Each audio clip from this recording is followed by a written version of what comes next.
महाराज की जय। बोलो पूज्य मुनि श्री 61 विश्व सागर जी महाराज की जय। मुनि नंद की जय। यहाँ पर अभी तक आपने ऊष्म पढ़े थे, अंतस्थ और ऊष्म।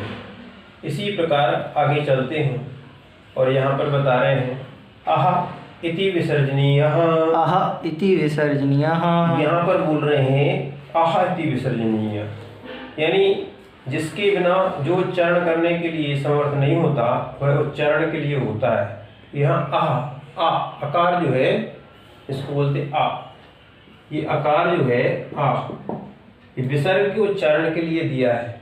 ऐसे ही विसर्ग बहुत सारी जगह प्रयोग होता है, यानी व्यंजनों में भी होता है कहा, ऐसे खा में भी होता है और भी चीज़ों में होता है। तो ये सब उच्चारण के लिए हैं, यानी है विसर्ग ये कहलाता है। कौन सा? दो बिंदु को विसर्ग कहते हैं। यहाँ पर एक उसके विषय में एक श्लोक आया है, श्रृंगवद बालवत्सस्य कुमारी स्तनयुग्मवत् नेत्रवत् कृष्ण सर्पस्य विसर्गोऽयमिति स्मृतः। यहाँ बता रहे श्रृंगवत् बालवत्सस्य, यानी जैसे श्रृंग का होता है बछड़ा, बालवत्सस्य बछड़े के सींग के समान, यानी जो बछड़ा होता है वहाँ दो इकट्ठे बिंदु ऐसे ऐसे उसमें बने रहते हैं। तो वहाँ पर बता रहे हैं वो विसर्ग के आकार के हैं। और कुमारी स्तन युगवत, चाहे स्त्री हो छोटे अवस्था में चाहे पुरुष हो, उनके जो स्तन हैं छोटे छोटे उनको वहाँ पर भूषित किया है। नेत्रवत कृष्ण सर्पस्य, आँखों की कृष्ण सर्पस्य, काले सर्प यानी सर्प की आँखें वो ऐसी होती हैं। तो ये विसर्ग की यहाँ पर वहाँ पर विसर्गोऽयमिति स्मृता, उसको विसर्ग जानना चाहिए। बाल बछड़े के सींग के समान, युगल बिंदु के समान, काले सर्प के नेत्र के समान विसर्ग होता है, ऐसा जानना चाहिए। आगे यहाँ पर दिया है, यद्यपि इनका उच्चारण होता नहीं है और इनका शास्त्रों में या विशेष रूप से ये मिलता होगा, अब इनका प्रयोग नहीं होता, फिर भी अपन इनको सूत्र दिए हैं तो पढ़ते हैं। कहा का इति जिह्वामूल्यः, का इति जिह्वामूल्यः, का इति जिह्वामूल्यः, का इति जिह्वामूल्यः। यहाँ ककार उच्चारण के लिए है, ठीक है। यहाँ वज्राकृति वर्ण और जिह्वामूली संज्ञक होता है। लेखक महोदय का के ऊपर, यानी ये का लिखा है,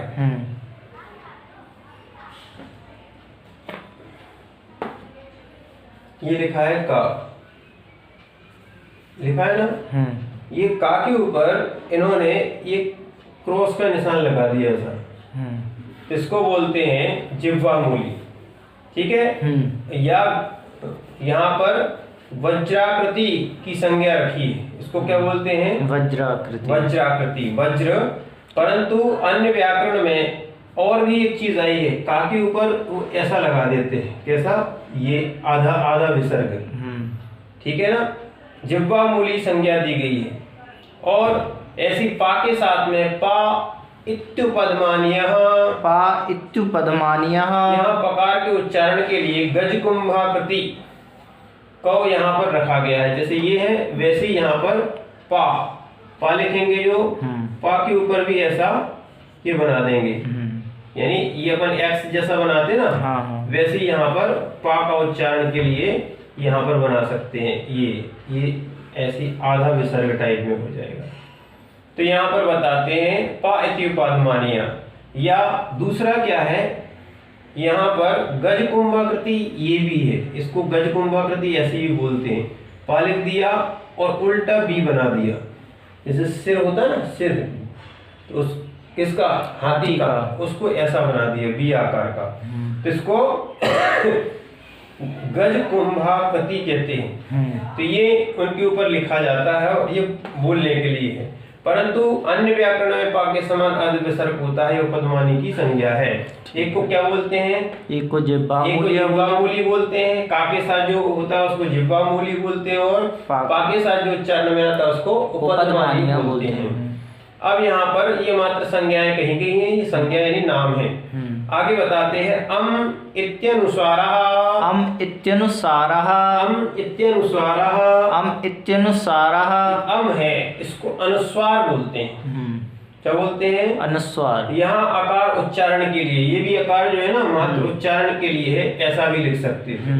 पर उसका उच्चारण कैसे करें? तो अम इत्यनुसारः।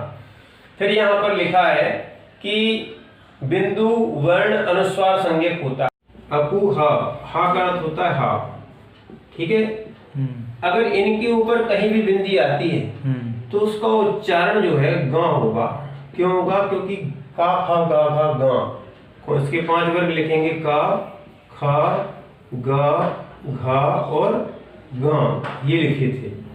तो ऐसी अगर इन का के ऊपर, खा के ऊपर, किसी के ऊपर भी, हा के ऊपर ये हा लिख लो, हा आ, इसको और मिला दो, तो इनके ऊपर कहीं भी बिंदी आएगी, उसका उच्चारण क्या होगा? गा। एक मिनट मैं आपको इससे मार्क करके बता रहा हूं। उसका उच्चारण ये गा होगा। कौन सा होगा? गा।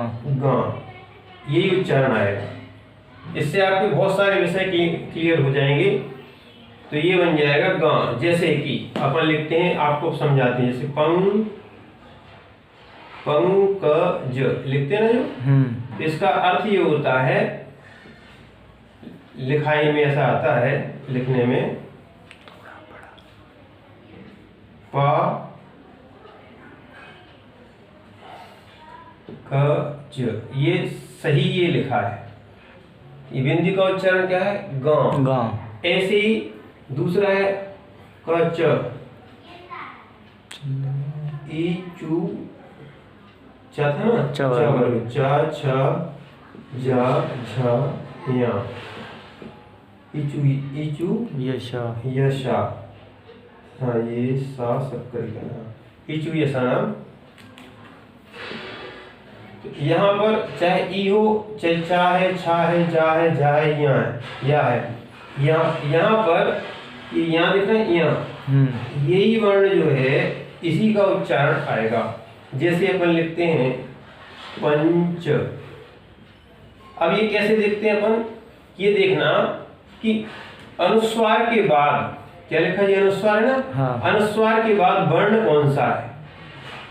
ठीक है, ये चा वर्ग था इसलिए का वर्ग था, ये का वर्ग का इसलिए यहाँ पे क्या आया? गा। गा। यहाँ पर चा वर्ग आया तो ये आ गया या, यानी चाहे चाहो, चाहे जाओ, चाहे छाओ, जाओ, याओ, शाओ, अपना उच्चारण क्या आएगा? या। इसको लिखेंगे अपन पंच। क्या लिखेंगे? पंच। ठीक है। अब अपन करते इचु यसानाम तालु और रीटू रसानाम री, टू टावर, रीटू रसानाम, और रा और शा, टा ठा डा ढा और ना, ये आया ना। अब यहाँ पे बता रहे हैं कि अब यहाँ पर यदि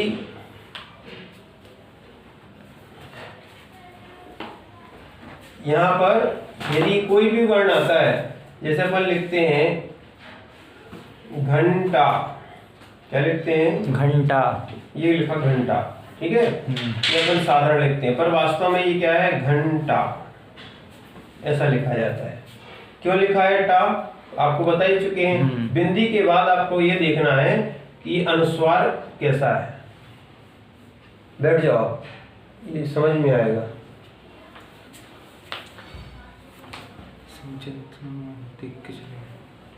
ठीक है, तो यहाँ पर ये बता रहे हैं ऋतु रसाणाम, एक मिनट एक सूत्र को, तो यहाँ पर क्या है? ये घंटा हो गया, ठीक है। अनुस्वार का आपको यहाँ पे बता दे रहे। ऐसे ही फिर क्या था? ऋतु रसाणाम लितु लसानाम, लितु लसानाम दंता, तो ला लीतु लीतु लसानाम, लीतु लसानाम सा, लीतु का ता था दा धा ना, ठीक है। लीतु लतु लसानाम ल और स री, तो ये लिरी था, ये ला उस ये सा, इतने वर्ण के साथ। ये कई बार दिक्कत ये आती, कभी इस वर्ण के बाद या इस वर्ण के बाद जो अपन तुम संस्कृतो यानी जो पूजा में आते ना, तुम संस्कृतो और ऐसे शब्द आते हैं जिनमें कि दो जगह सा आते हैं और जिन सा के ऊपर इस सा के ऊपर अगर बिंदी रखी हो तो उसका उच्चारण क्या किया जाए, माने आगे क्या किया जाए, तो वो अपन को इससे ही दिखना पड़ेगा। तो ऐसे ही यहाँ पर जैसे ये ता का तकार है, जैसे शांति, क्या लिखा, शांति, अपन लिखते हैं शांति, ठीक है। अभी तो हमने ये मात्र कौन कौन से एक एक वर्ण लिए, कौन सा, यहाँ पे क वर्ण था, ये का चा टा ता, ये थे। वास्तविकता में ये चार में से कोई भी हो सकते हैं, चार में नहीं, 5 6, यहाँ पर 6 हैं, यहाँ पर भी 7 हो जाते हैं, यहाँ भी 7 हो गए, यहाँ भी 7 वर्ण, इनमें कहीं भी आएगा तो ये इधर ना का ही उच्चारण होगा, इसमें क्या होगा, ना का उच्चारण। हाँ, नहीं तो कई लोग गलती कर देते हैं। अब ये देखना है कि शांति लिखा ना, ये हो गया शांति, अब यहाँ पर ही ना का उच्चारण होता है। कई लोग बिंदु का अर्थ यानी इसको अनुस्वार का अर्थ मात्र ना या मां मान लेते हैं, ये थोड़ी सी गलती हो जाती है। ना मानी है, यहाँ 5 अक्षर जो दिए गए हैं वो होते हैं। अब जैसे लीतु लसानाम दंता हो गया, अब फिर उपु पदमानियानाम उपदमानिया, हाँ, तब ये हो गया प फ ब भ म, उपु पदमानियानाम दंता, नहीं औष्ठव, औष्ठ से बोले जाते हैं। जैसे यहाँ पर अपने इसको कौन सा शब्द लिखें, पंप, क्या लिखें, पंप, ये लिखा पंप, ऐसे लिखते हैं अपन। जब पंप लिखते हैं तो इसका अर्थ है पा आधा माओ, फिर उसके बाद इसका पा का उच्चारण, इसको बोलते पंप, ठीक है। अब देखना, एक अनुस्वार है, क्या है, अनुस्वार एक है, अनुस्वार एक है, ठीक है। एक अनुस्वार होने के बाद उसका उच्चारण देखो, एक ये है, इसका उच्चारण क्या आया, ये और ये, एक का मा आ रहा, एक का ना आ रहा, एक का णा आ रहा, एक का या आ रहा, एक का गा आ रहा, सब में क्या है, वर्ग के हिसाब से, हाँ, जैसा जैसा वर्ग होता है वैसे वैसे उच्चारण होते हैं, ठीक है ना। इसलिए आपको इन चीजों को समझ लेना चाहिए। बिंदु को यहाँ पे अनुस्वार आदि कहते हैं, ठीक है। ओम नमः सिद्धे, लोकोपचारात् ग्रहण सिद्धि, लोकोपचारात् ग्रहण सिद्धि, लोकोपचारात् ग्रहण सिद्धि, लोकोपचारात् ग्रहण सिद्धि। यहाँ पर बोल रहे हैं लोक के उपचार को व्यवहार कहते हैं, ठीक है ना। इसीलिए यहाँ सूत्र में नहीं कहे गए शब्द भी ग्रहण कर लेना चाहिए, यानी उनकी प्रवृत्ति जैसे बहुत सारे शब्द ऐसे हैं कि व्याकरण, देखो नए नए शब्द होते हैं, भाषा के बाद व्याकरण बनता है, तो बहुत सारी भाषाएं और बहुत सारे शब्द ऐसे होते हैं जो लोक प्रचलन में भी रहते हैं, पहले से भी रहते हैं, तो इसीलिए बहुत सारे शब्दों को लोक उपचार से ग्रहण कर लेना चाहिए। यहाँ पर जिसका उल्लेख नहीं किया गया उसकी प्रवृत्ति कैसे जानना चाहिए, किसी वार्तालाप में कहा गया है तो या ग्रामो गम्यते, अर्थात तेरे द्वारा ग्राम जाया जाता है, इसका अर्थ यह ग्रहण करना चाहिए, तो तुम ग्रामाय गच्छसि, तुम ग्राम के लिए जाते हो, ऐसा भी उसका प्रयोग किया जाता है। अनुक्त कथन से निम्नलिखित बातें जानना चाहिए जो कहीं नहीं गई, जैसे निपात, अव्यय, उपसर्ग, ककार, काल, संख्या, लोप इत्यादि। ये सब शब्दों का एक अर्थ होने पर भी लिंग और वचन में भेद होता है, इसलिए यहाँ पर ध्यान कर लेना चाहिए। जैसे आपो का अर्थ होता है आपो जलम, अर्थात आप यानी होता है जल, जो कि पुल्लिंग में है, और यहाँ पे बहुवचन का उपयोग किया गया है, तथा नपुंसक लिंग के एक वचन का रूप है, परंतु दोनों का अर्थ एक ही है, यानी सीधी बात है अर्थ एक है, उसके समान अर्थी जिस पर्यायवाची नाम आते हैं तो उनको ग्रहण कर लेना चाहिए। तो यहाँ पर लोकोपचारांग सिद्धि से ऐसा आपको जानना, इसी को अपन आगे और देखेंगे। कल से अब जो आगे है आपकी स्वर संधि शुरू होगी। कौन सी? स्वर संधि। और स्वर संधि में सबसे पहला होगा दीर्घ संधि। क्या है? दीर्घ संधि। दीर्घ संधि पहली होगी। कल से अपन दीर्घ संधि पढ़ते हैं।